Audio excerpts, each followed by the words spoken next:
Hello internet friends, Nabyet here. Welcome to this compilation of videos all about the Monkey Island games created by Ron Gilbert and Dave Grossman. I played through them all: The Secret of Monkey Island, LeChuck's Revenge, and the most recent one, The Return to Monkey Island. I did this because I wanted to get a real sense of this new game. I really wanted to play it, but I wanted to remember the originals, and it seemed to me a good idea to play through them again since it's been so long since I played them. It's like 30 years, and I think it was the right decision. I learned a lot about those games that I'd forgotten, and I think it enhanced my appreciation of the latest one, The Return to Monkey Island.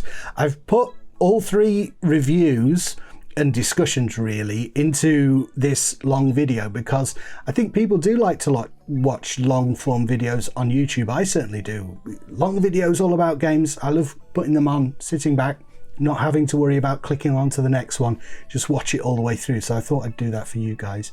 Did want to say at the beginning, please consider subscribing. I don't necessarily like to ask that at the beginning of a video. I think that's an assessment you make at the end, but sometimes you can be shooting yourself in the foot with some of these things that you think, and by not asking, there's a chance people forget. And I do want to grow the YouTube channel, so if you enjoy the video, do consider subscribing. That being said, don't want to take up any more of your time before we start talking about the game, so let's get on and do that.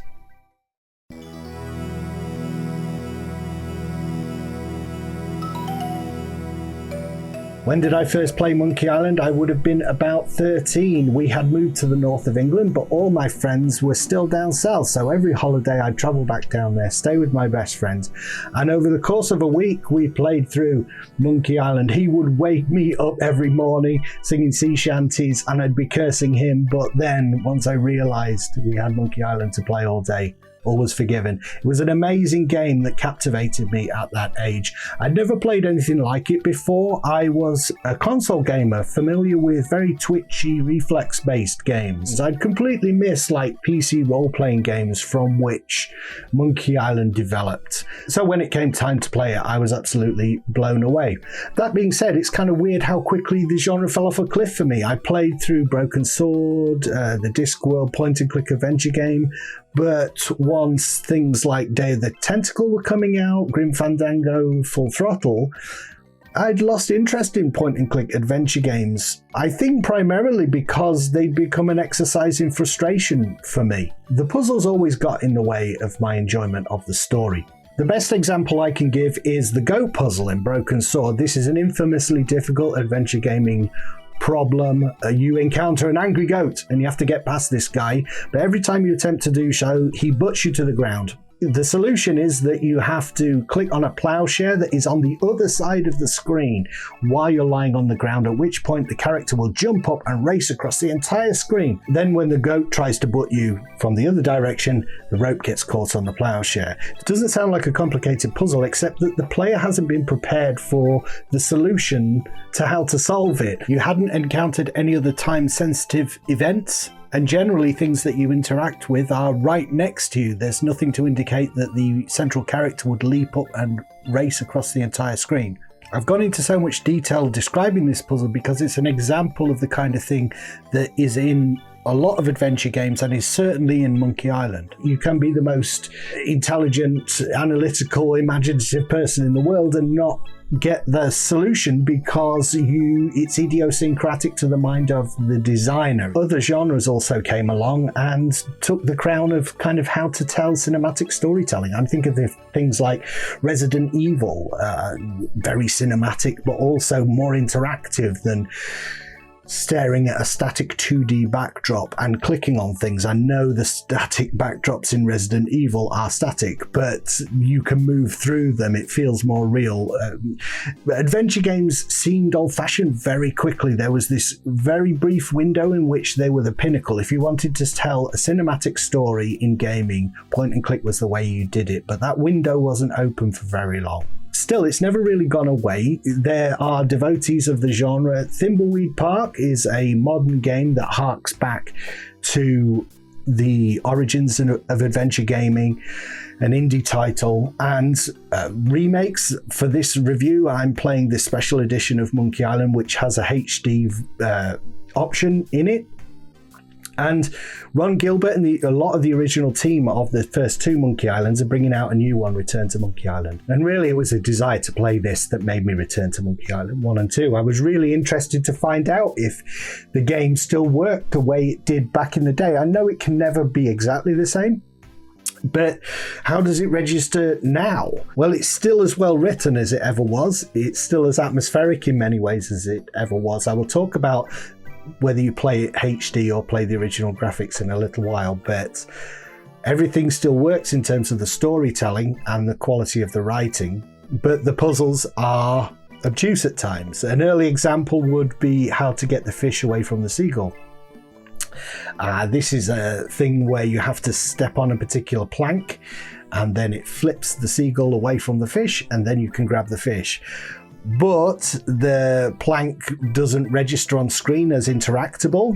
There are very few situations in the game where moving to a certain part of the screen makes this static backdrop react in any way.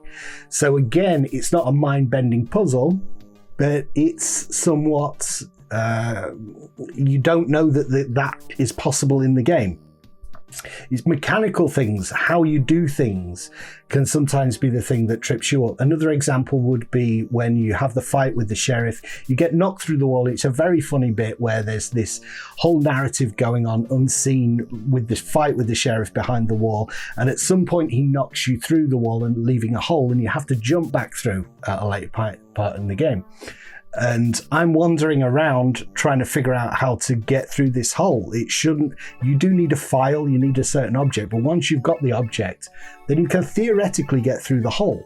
So I'm trying everything, look at hole, use file, on hole, all these different things, and it's as simple as left clicking on the hole. The problem is that left clicking is usually what you do to just simply move around the screen. It's not usually what you click to get Guybrush to interact with an object.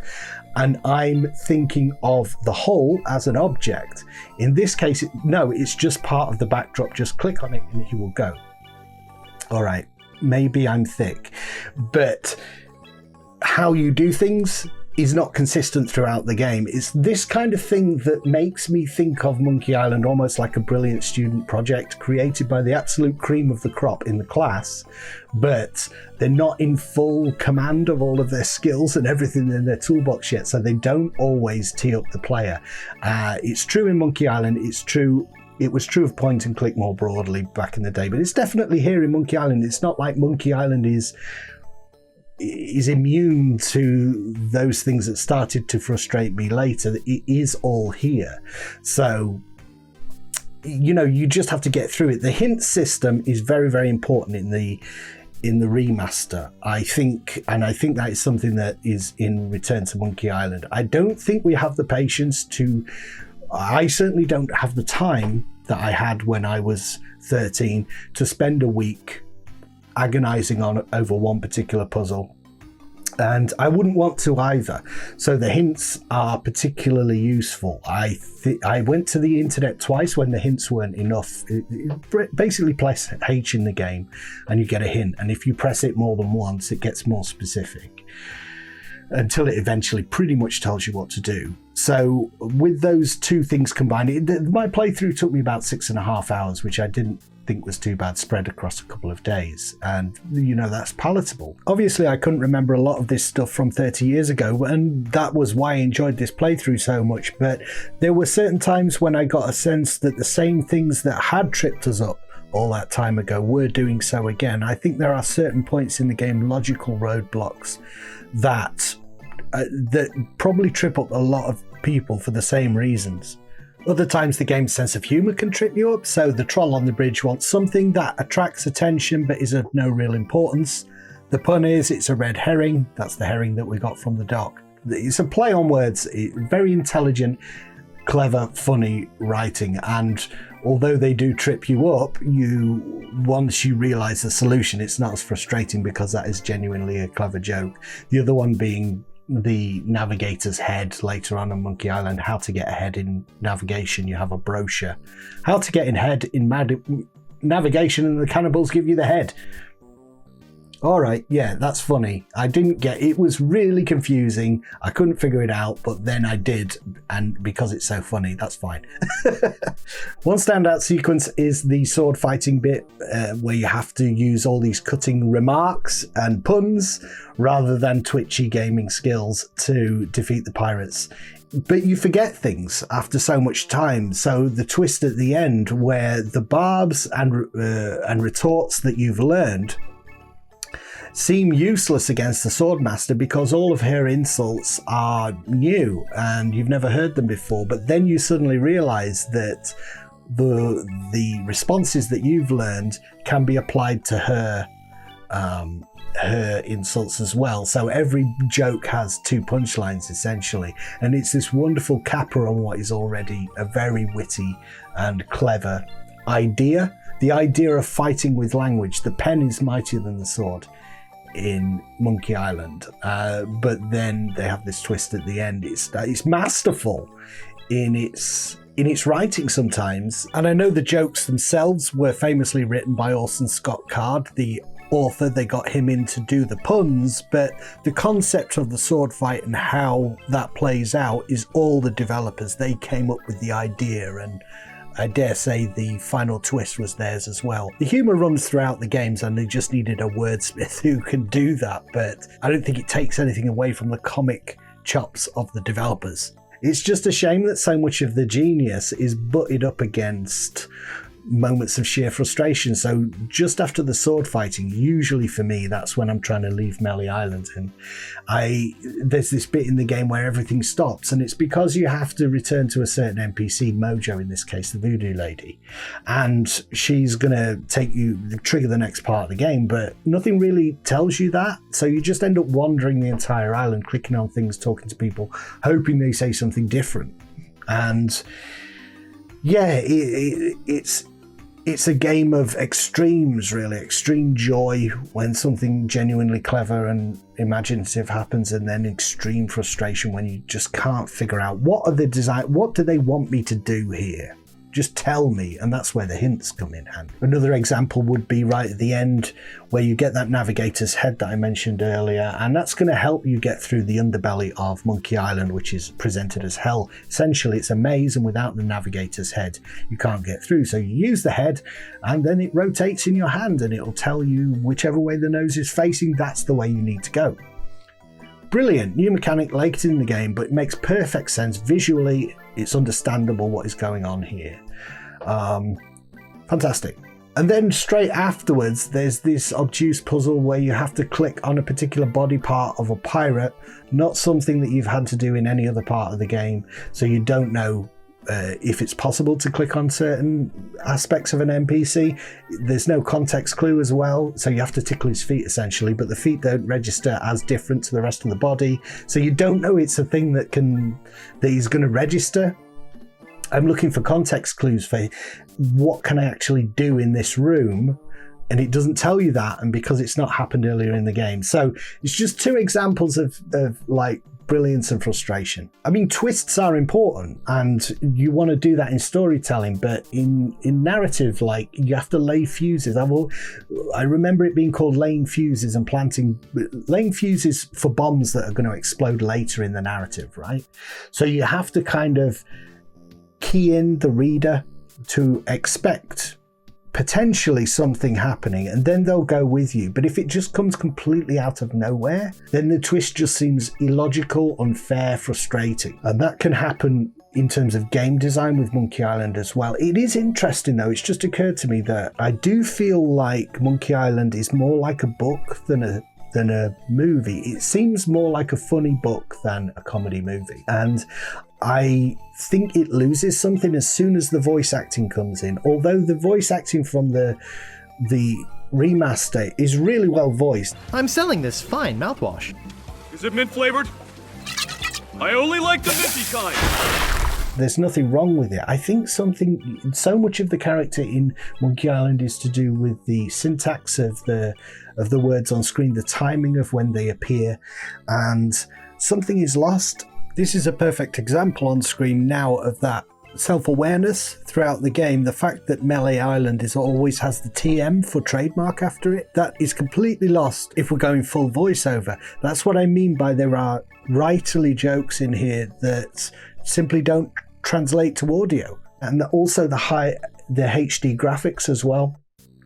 I feel like the dithered graphics of the original Monkey Island are part of its essential character, and I don't want to do without them. I really can't tell how much of this is to do with my nostalgia for the game and how I originally played it, but for me, it loses something. It's a little bit like when they try and do Terry Pratchett, the Discworld guy, and they try to reproduce, well, they put what he wrote on the screen, but what they can never put on the screen is the narrative voice, the narrator's voice. So much of the humor comes from the narrator's voice, and I feel like so much of the humor of Monkey Island comes through the writing and the narrative voice of the designers that comes through the writing more clearly without the voice acting. So I don't mean to disparage the people who put so much work into voice acting, but I feel certain things are better without it, and the graphics as well. I just want it to look that certain way. It's like if you listen to a Beatles song from the 60s,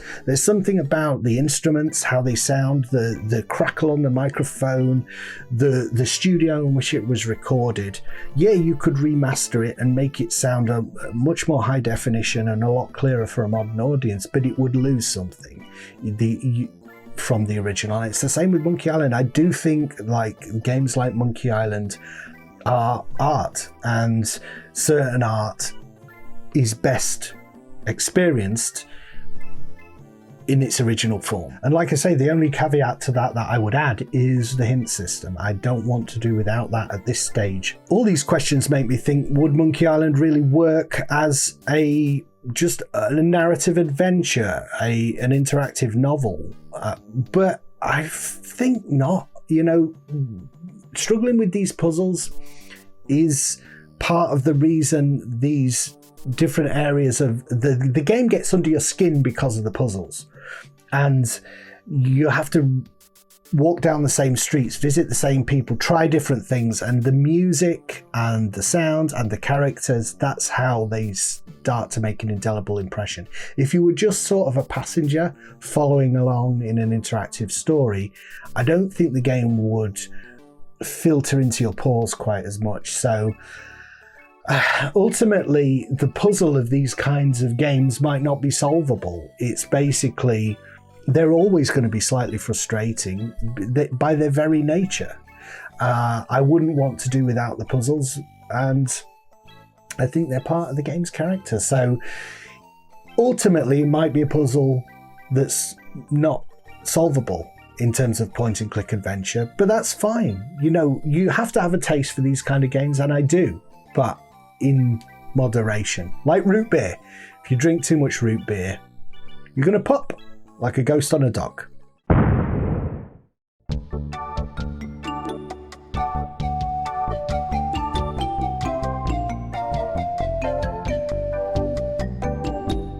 Unlike Monkey Island 1, I can't really remember specific circumstances in which I played Monkey Island 2. I'm reliably informed by my brother that by the time he got around to playing it, I seemed to know it pretty well and I was able to help him with some of the puzzles. But for whatever reason, I can't remember how I played it since I didn't have a PC.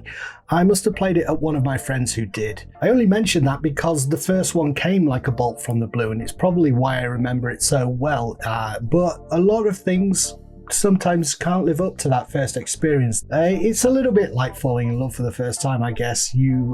Although later relationships may be better for you, better in the long term for sure, something about that first experience does make an indelible impression, and that was Monkey Island 1 for me. So however I played it, my expectations would have been high, and although I can't remember specifics, I do remember feeling it was better than the first. More atmospheric, better graphics and sound, more epic story with a mind-bending twist that made the game's first simple beat the bad guy plot seem rudimentary by comparison. I'm not sure I still hold that view after replaying it. well, we'll talk about it. That's the point of doing this review, I guess. We'll talk about it. But from the get-go, the devs are on the right track with Guybrush utilising the tried and true story technique of starting off the sequel with the central character being at a low point. So he has not gone on to be a mighty pirate. He's gone on to be a pirate who's been dumped by his girlfriends, who is going around clinging to past glories, telling everyone he can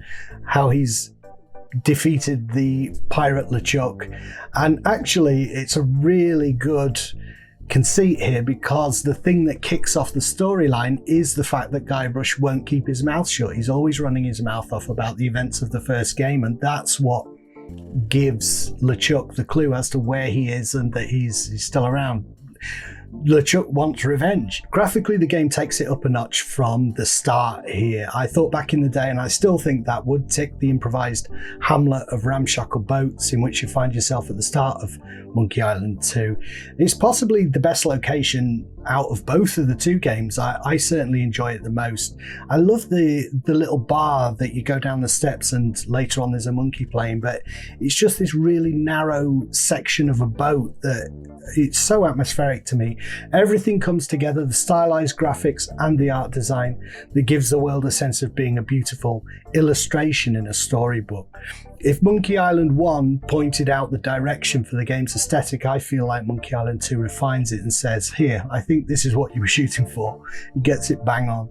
At the time, these games were some of the best looking on the market, with relatively few moving elements in a scene. The artists were able to lavish care and attention on the way the game looks. Although, for the first time playing it through this time, a criticism did come to mind for me in that the extra detail and visual clutter make it a lot more difficult in Monkey Island 2 to see exactly what you're supposed to do in certain scenes. What elements of the backdrop might be important, where all the pertinent objects are. It can be a little confusing and cluttered at times. Graphical sophistication in such games might be one of the reasons that some people take a very mechanical approach to point-and-click adventures.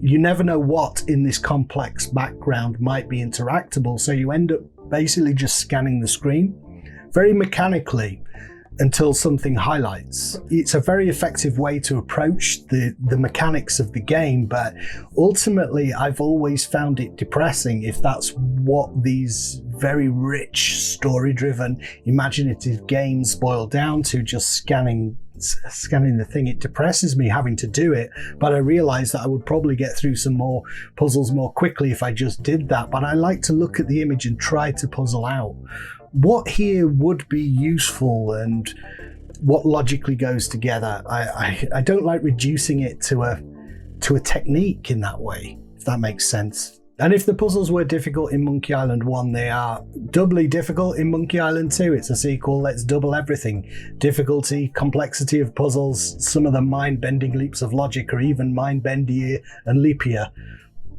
What am I talking about?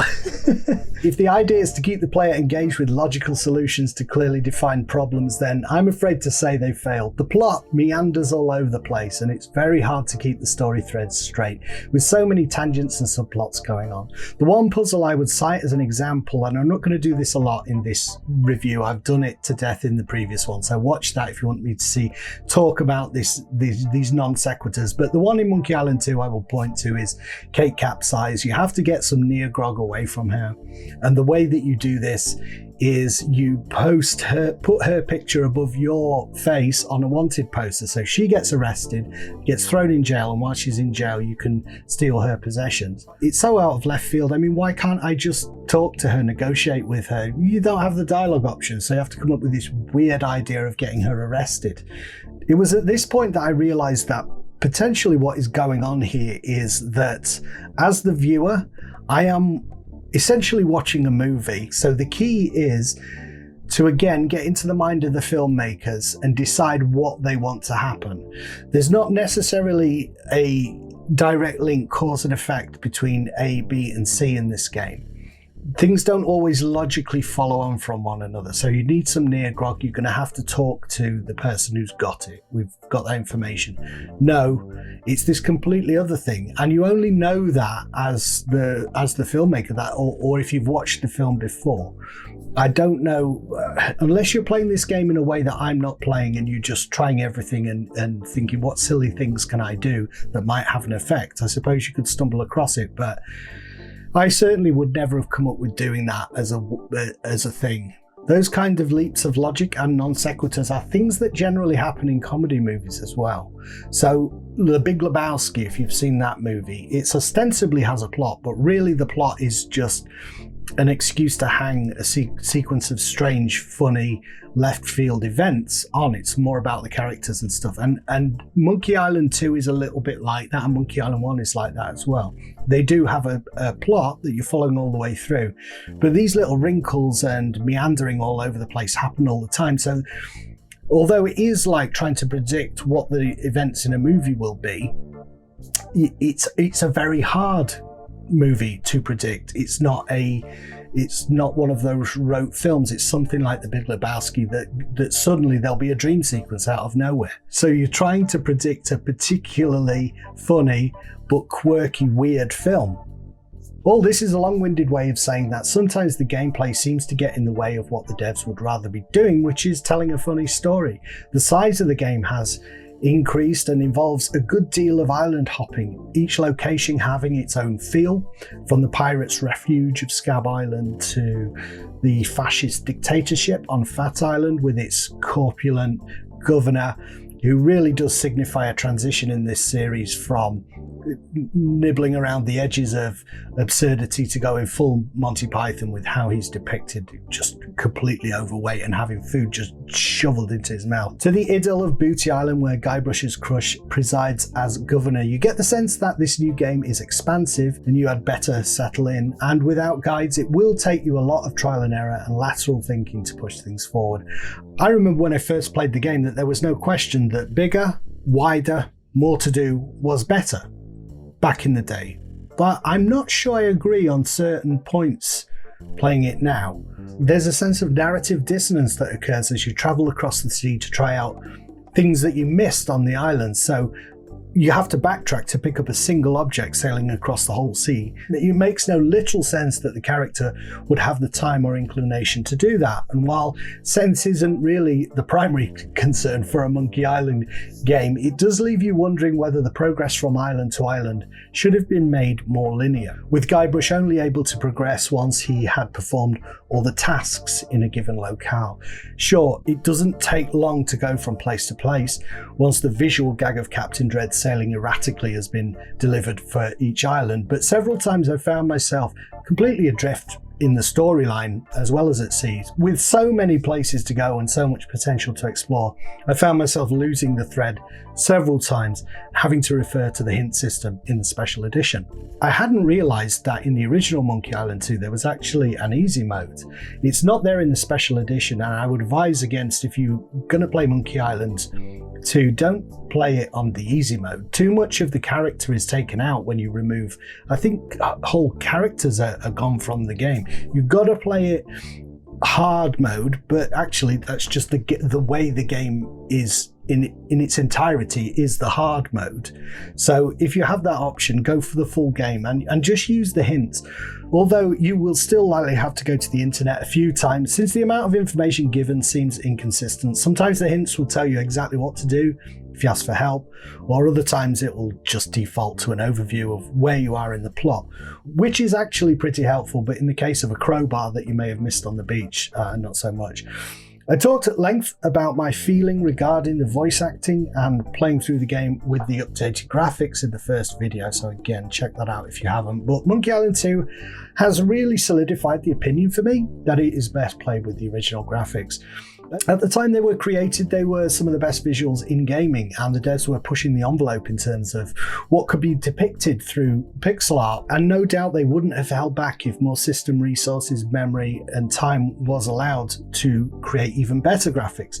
But the old graphics seem to me now like an expressionistic painting. Sometimes people and places suggest rather than say, in the original form, and I kind of like that. The choice to paint in an expressionistic fashion is often made by an artist not because they can't paint supremely well and produce near photorealistic results, but because mood and emotion and what they're trying to get at is better approached in a less realistic fashion. The choice with the graphics for Monkey Island 2 now seem to me a bit like that option is open to the player. It's not the artist making an expressionistic choice, it's we as the players.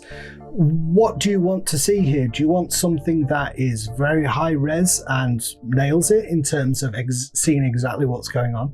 Or do you want something that's a little bit more atmospheric and moody and of its time and expressionistic?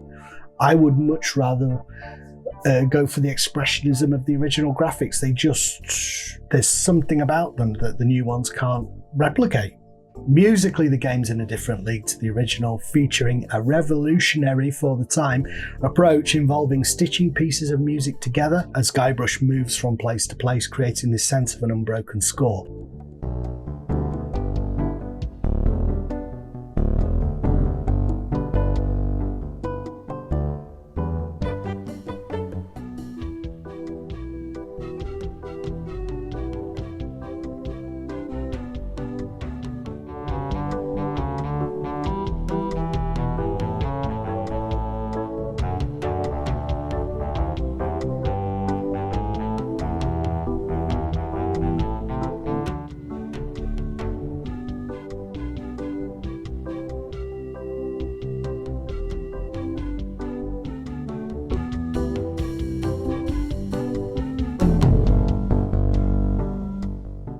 It worked then and it works now just as well. It's one of the things you really notice is missing from the first game. There are whole sections of the first Monkey Island that have no music at all. Monkey Island 2's music follows you wherever you go and works better than some of the canned SFX and music from modern games where the combat starts when you fight, but then it goes back to generic ambient background music. In Monkey 2, you get the sense that an orchestra is watching what you're doing and improvising as you go, almost like a silent movie. Orchestras used to be there, present in the picture house. Feels like that playing the game. It really is remarkable, this that system that iMuse, I think it's called. In terms of dialogue and jokes, although it does feel wrong to call them jokes since there are relatively few gags to speak of, instead, like any good comedy, the humour comes largely from the characters and the situations that they find themselves in.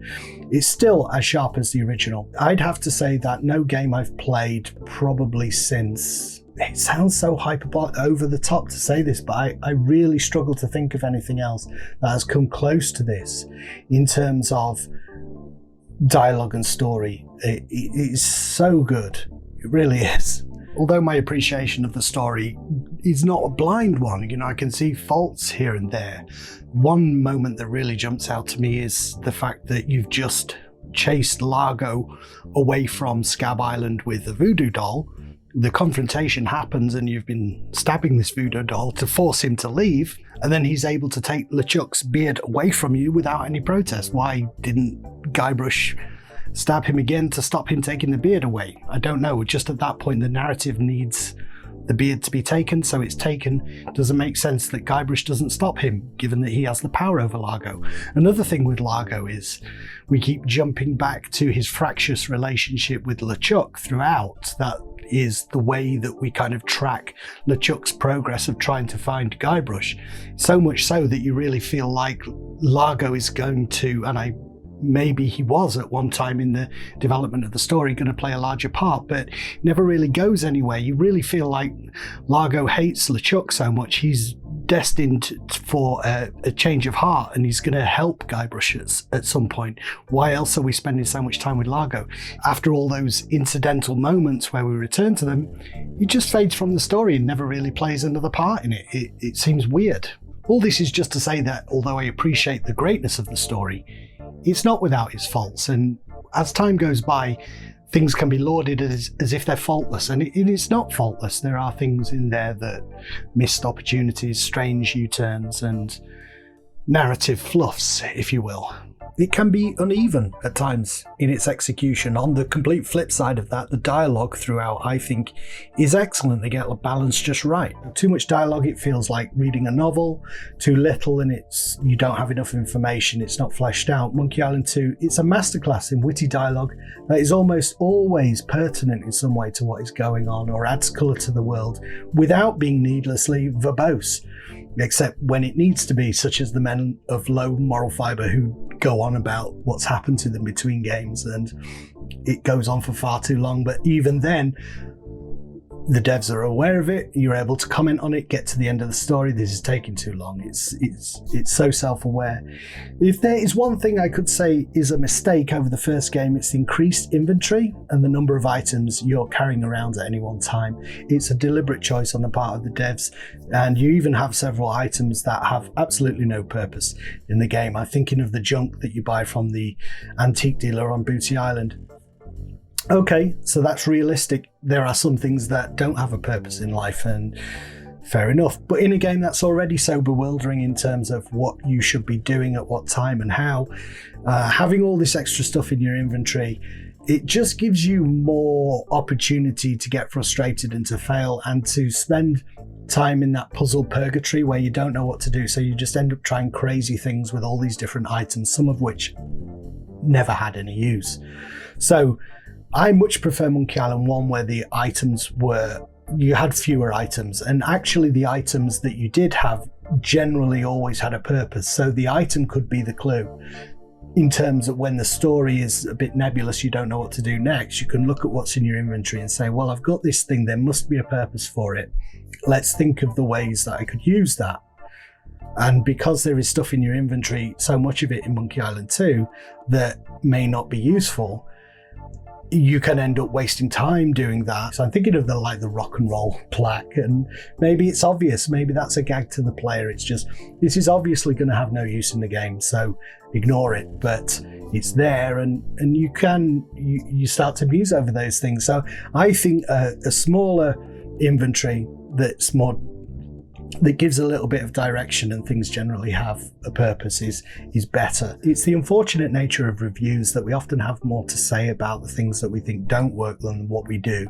But I want to remedy that and just draw attention to the genuinely genius choices that are made in how this game tells its story. So the fact that Guybrush is dangling over a pit, ostensibly relating all of the events of the game to Elaine from the very beginning. It's a brilliant narrative conceit. It even comes into the game later on when you're tied up and trapped by LeChuck and you fall into a pit of acid, and the game fades to black and fades back up to the two characters again, and Elaine says, I don't believe for a minute that happened, what really happened, and then it goes back, and it just gives you more time to figure out that puzzle and come up with the way Guybrush is supposed to escape. Stuff like that, it's gameplay, narrative, everything tying together. It's really good, and the impact of the ending on anyone who experienced it originally can't be overstated. I've already said this is perhaps the first game I played that was so self-aware of its genre, of what it was as a video game, and I couldn't think of anything better than the ending at the time for this experience.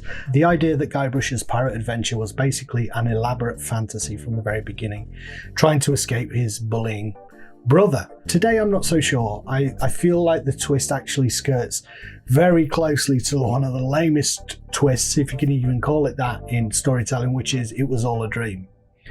I think Monkey Island 2 gets around it because at the end, when Guybrush and his brother are walking away with their parents, the brother, I think it's Chucky, turns to the camera and his eyes light and he pulls a face.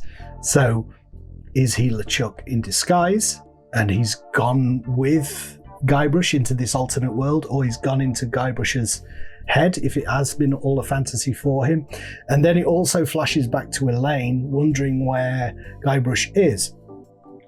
And the developers are canny enough to know that if they flash back it's essentially a denouement at the end, then they are suggesting that Elaine and the world that Guybrush has come from still exists, even though he's transitioned to this other world with his parents. So it gets around it but it's getting close to. We kind of made it all up. The thing that actually, rather than that particular ending, although it was good at the time, what I remember more was the build up to the ending, the sense of the world starting to fracture and tear and twist away at the edges. So you start to get you go underneath that waterfall. You have to go through a tunnel, and you see that it's a relatively modern looking tunnel. It looks like the tunnel's underneath a building. In the modern world, there are pipes, anachronistic. They shouldn't exist in that world. And then you blow up the treasure at the end. The X marks the spot, and you reveal concrete. Well, concrete shouldn't have existed in pirate times. It was as the game started to fracture that it became really, really intriguing. And then at the point at which if you do wander through the jungle for long enough, you get to the phone box and you can ring the LucasArts hotline. That's almost, the game has completely broken the fourth wall at that point. And that was all interesting story ideas. That was all testing me as a young gamer and saying, what are your expectations with the game? What are we providing for you? What are you getting out of it? And what does this story mean, kind of thing?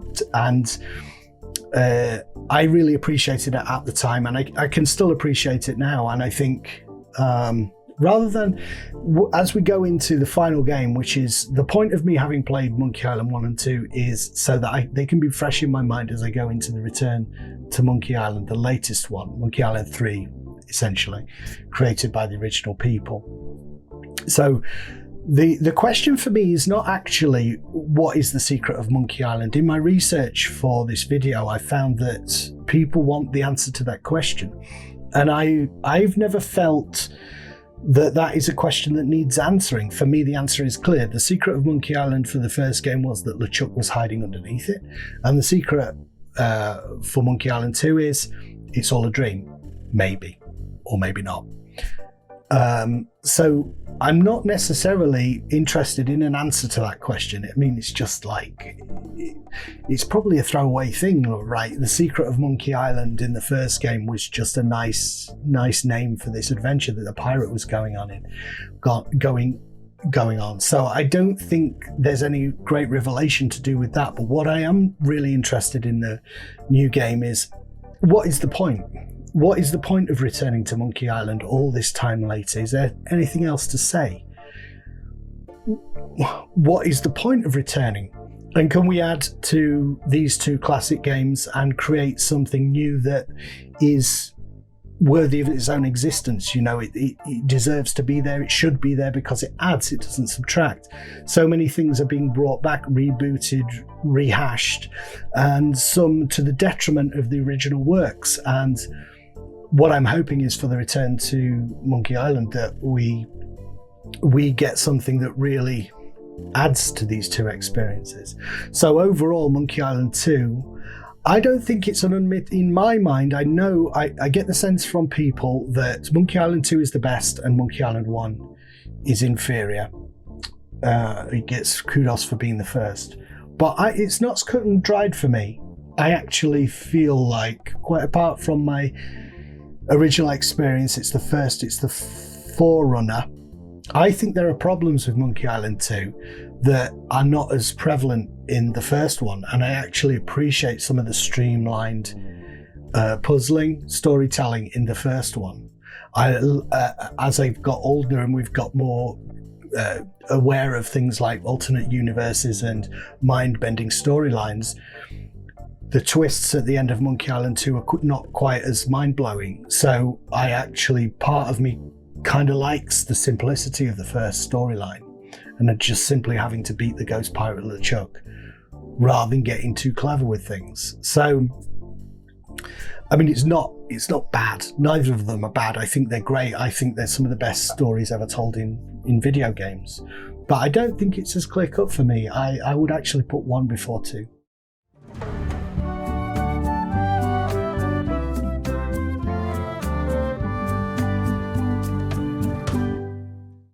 At the start of my other videos in this series, I was talking about the time and place in which I played the original games, and this time I wanted to pin down exactly why I didn't play The Curse of Monkey Island, which came after Monkey Island 2. I think it's a mixture of reasons, but I was aware, even as a young person, that The Curse of Monkey Island and the subsequent games weren't created by the same people, and I felt like that name at the beginning, Ron Gilbert, who was responsible for so much of that game, and other names like Dave Grossman, I felt like they needed to be there in order for this to be a proper Monkey Island game. I'm less strident in those views, and hopefully a little less childish in that, of course, other people can come in and give their own slant to games, and The Curse of Monkey Island certainly has its plus points. They aren't bad by any means in terms of production value and the way they look. For anyone wanting a continuation of Guybrush's crazy adventures, only on a much grander scale, fully voiced, rendered like a big budget Disney cartoon, The Curse of Monkey Island delivered. It was well received at the time, won multiple awards, and had sold 500,000 copies by 2002, according to LucasArts' Bill Tiller. Whatever the precise number, in no sense can those games be considered a failure. They weren't a failure. But the landscape was changing. Point and click faded away, and the budgets ballooned to such an extent that those kind of big budget entries into point and click adventure didn't continue, and the genre kind of morphed into other forms, really. But despite the fact I'm not as childish as to dismiss those games, I do think there is something missing of the Monkey Island spirit in them, something of the magic. It's really hard to talk about the feel of these games, pin down exactly what you mean. You end up using words like magic, atmosphere, mood, feel. You know, I just can't think of a better way to put it. They just didn't feel quite right. Curse of Monkey Island and those games. I could spend ages trying to pin down exactly what is missing or different, but I'm not sure that's even useful, because it's one of those rare occasions where whatever the symptoms of that change may be, the cause is clear. They are made by different people, and therefore the sensibilities are different. So the first question for me when Return to Monkey Island came to light, and I hadn't heard anything about it, it came out of the blue for me personally, is who is making it? And when I saw the names Ron Gilbert and Dave Grossman, I was like, right, okay, this game has the potential to be a true, for want of a better word, sequel to Monkey Island 2, and continue that atmosphere and mood from that, the last game that was created by these particular creators. So I want to answer that question at the very beginning. Does this game feel like Monkey Island 1 and 2 felt? Thankfully, yes. It's the most Monkey Island feeling game since LeChuck's Revenge, which is a huge relief for a fan of the series. Again, I wish I could tell you exactly what I mean by feel. It's a mixture of tone, characterization, storyline, graphical style, music, mood. All these things depend upon the artist's proclivities, and they are incredibly difficult to pin down. But it's been created by the original creators, and I think that is essentially why it feels like those two first games. Specifically, I don't think any other team would have chosen the graphical style for this new entry in the series. I'm willing to bet the inclination for almost any other team would have been to go more high-res, photoreal even.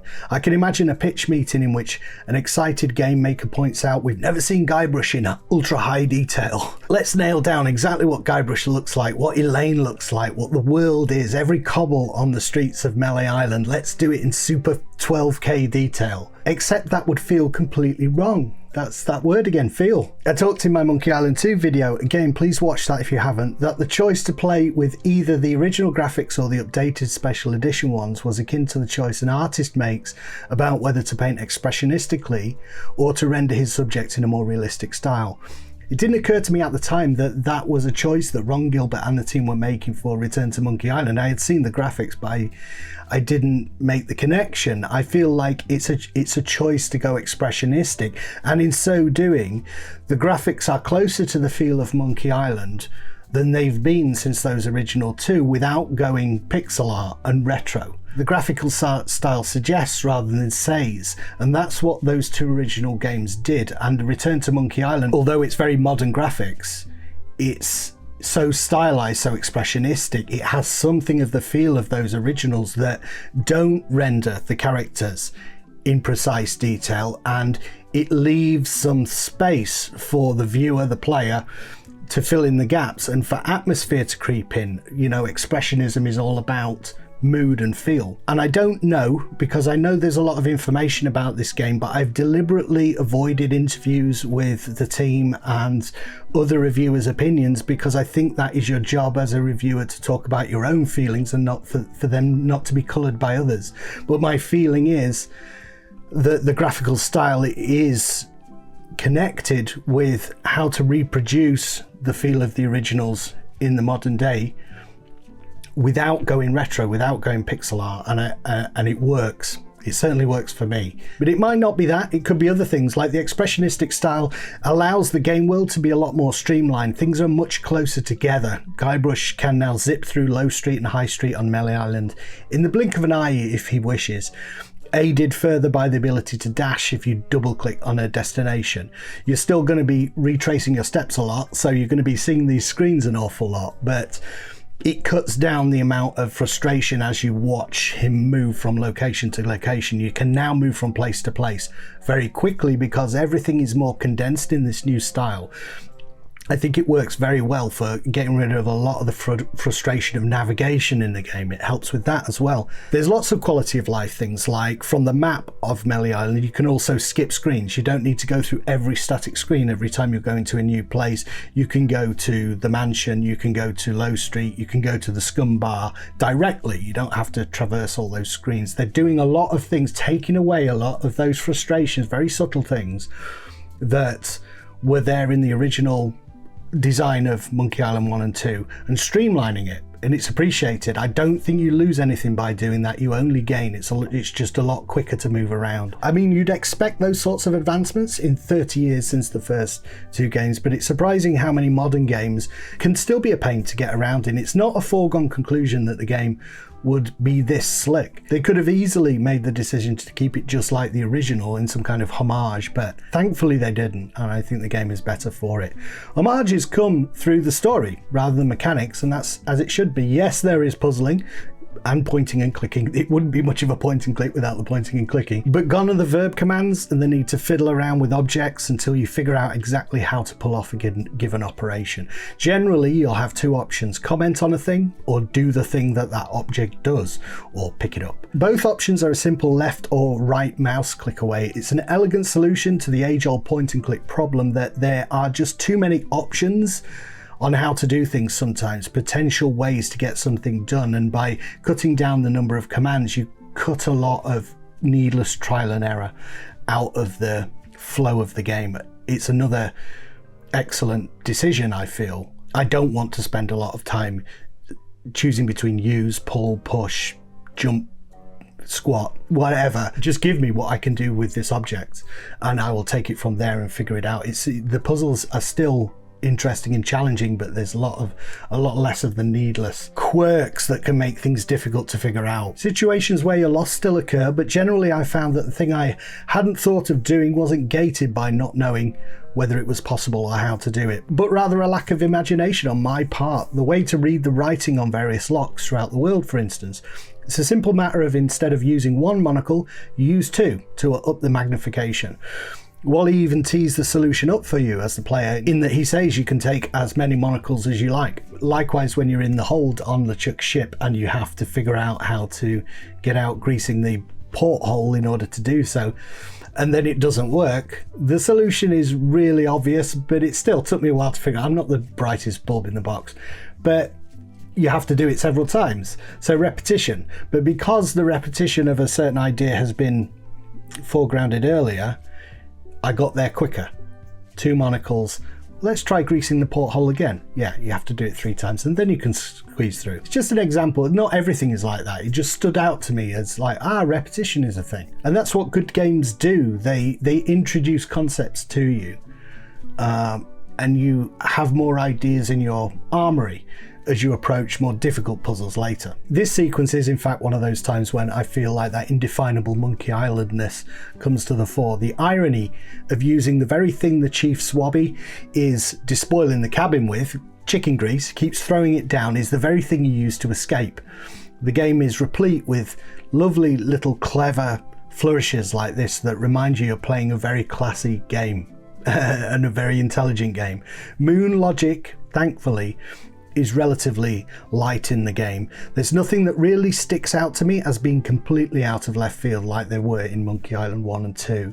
Guybrush also keeps a checklist of things you need to do, so the occasions when you're completely lost with too many subplots going on are remedied by that, and you even have a hint book which will point you in the right direction, and then you keep clicking and it will get more precise and more precise until it gives you the result. But really, on a couple of occasions, I just needed a pointer to know what direction to go in, and then I was able to figure out the rest myself without it completely just giving me the answer out of the gate. I think it's a good solution, the combination of the to-do list and the hint book. You're never going to be 100% lost in this game. But I'm forced to admit, even after playing this modern variation of the genre, that I still find it incredibly frustrating.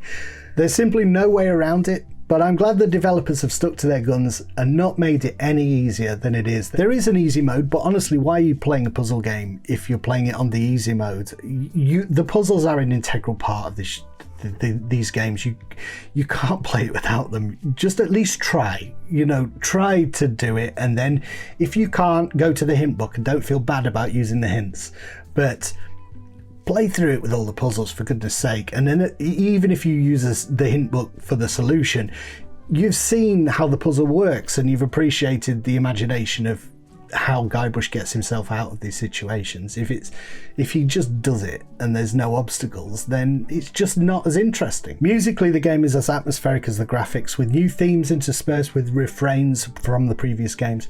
Although it didn't stand out for me the way the iMuse system in Monkey Island 2 did. Maybe the process of implementing music into games is so seamless these days you don't even notice it half the time.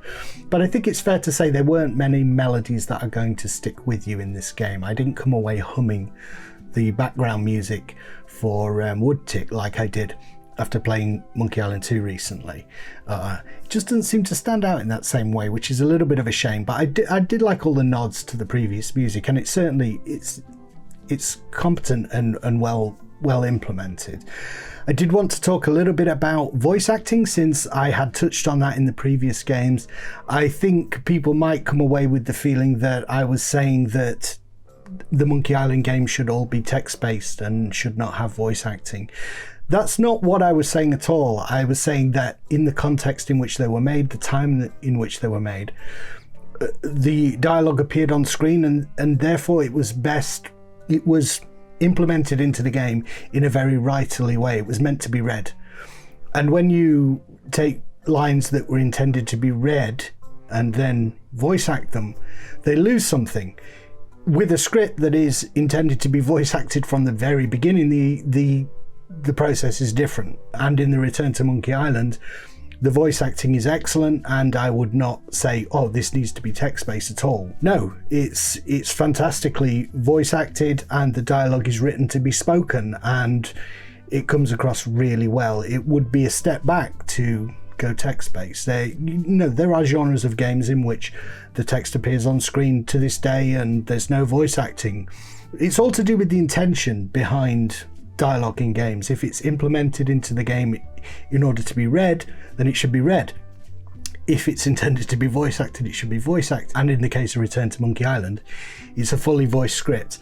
And Guybrush is great. Elaine is good as well. She's a little bit overly nice. She comes across as overly nice throughout, but that's not just down to the voice acting, it's just down to the way the character is portrayed in the game. She has a heart of gold, and she's all about activism and helping pirates fight scurvy. The game does go some way towards explaining for me why Elaine is attracted to Guybrush, in that they may be more similar in personality than I realized before. It made sense that Guybrush was attracted to her. She shows him attention and kindness. That's all a guy really needs, but you need more to explain why she is attracted to him. And the fact that she's living on an island on her own, tending lime groves, she's actually living in a tent at the edge of a cliff where she's set up her desk, suggests to me that actually she has a little bit of that wanderlust that Guybrush seems to demonstrate. And maybe that goes some way towards explaining the attraction on her part. But generally, the characterization is great. LeChuck, I feel, has changed quite significantly in the intervening years. And I think that's probably through the course of all the other games as well. And in fact, I'm sure it is. He's a lot more angry, a lot more shouty all the time in his portrayal. But it works. He's always been a kind of a nebulous big bad guy with not a huge amount of depth, but I think he does come across as scary when he needs to be, and petty and childish as well. The introduction of rival pirates who are going after the secret of Monkey Island themselves in opposition to LeChuck is good. It gives a little bit more depth because, well, LeChuck is the villain again would have been a little bit, we've seen this before, same old, same old. No, these new villains are interesting. The new generation that is shouldering out the old guard, which LeChuck represents, and I'm sure there are things going on with the developers saying something about their own position and the stage that they are in their careers. But yeah, there's all that stuff going on. Other standout characters return, such as Stan, the salesman, who actually has potentially a much greater significance to the whole Monkey Island world than we ever realized. Obviously, the team are not discounting the Curse of Monkey Island and subsequent games because there is a fan favorite, the Skull, called Murray, who is genuinely a great addition to the game and fun to have there. Wally is there again.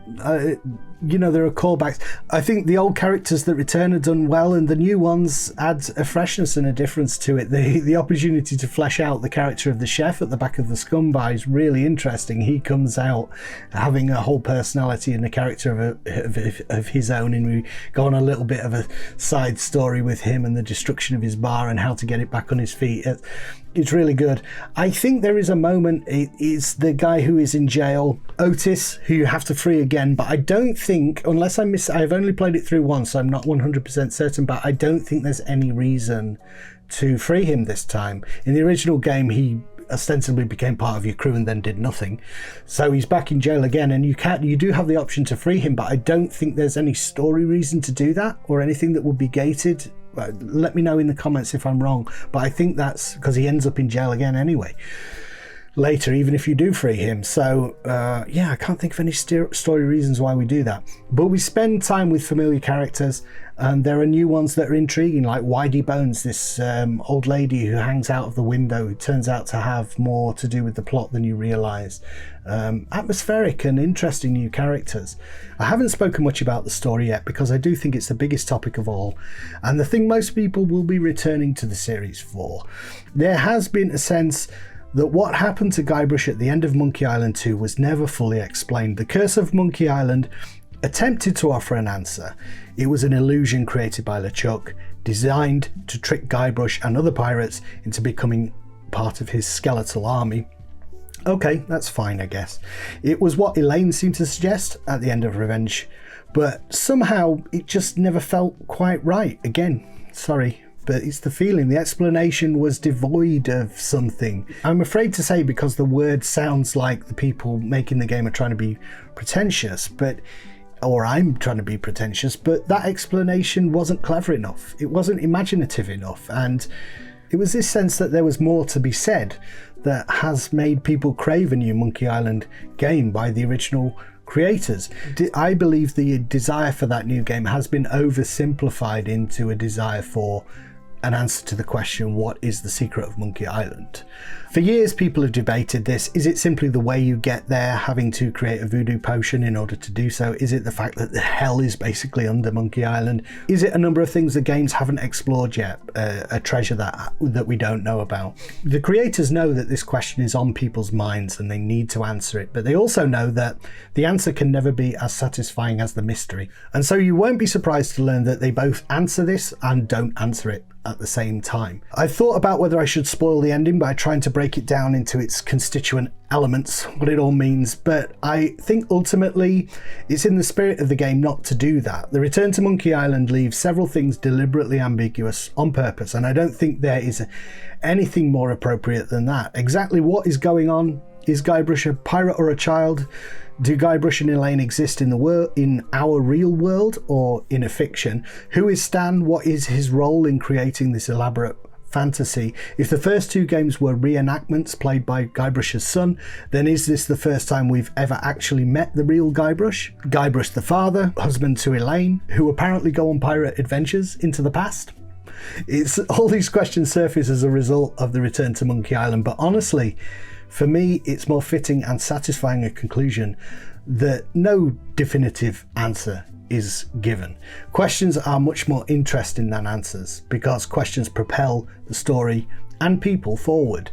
If we're thinking about our own lives, questions make us search and think and grow, and answers are only ultimately useful in so far as what questions do they bring to light. An important thing to address, though, quite apart from what the ending means, is the return to Monkey Island satisfying to play? I think if you're still holding out for a definite object or place or person, that is the secret of Monkey Island, then you're going to be disappointed. But I'm willing to bet not many Monkey Island fans actually want that, if they're honest with themselves. We must know at this point that in this kind of narrative adventure, finding the MacGuffin at the end of the rainbow isn't the point. The real question is, was the story engaging? Were the characters rich and interesting? Was it humorous and fun? Did it make you think, either because of the puzzles or the postmodern plot? I'd answer yes to all these questions, and therefore the third entry in the Monkey Island series, designed by the original creators, is a resounding success. Frustrating for me? Yeah, absolutely. By the end, I had exactly the same feeling I had with the other games, which boils down to, please, no more puzzles. I don't want any more puzzles. I can't stand it. While this can sometimes be due to bad game design, it isn't in the case of the Monkey Island games.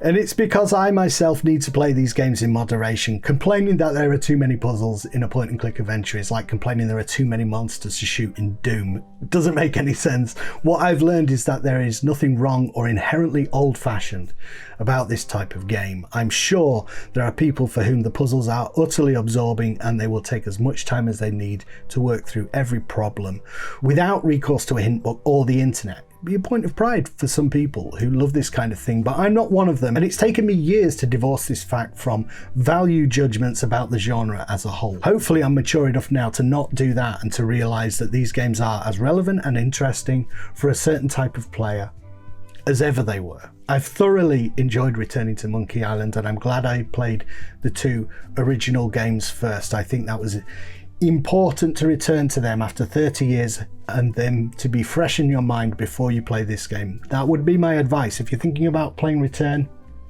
play the first two games first. They don't take long.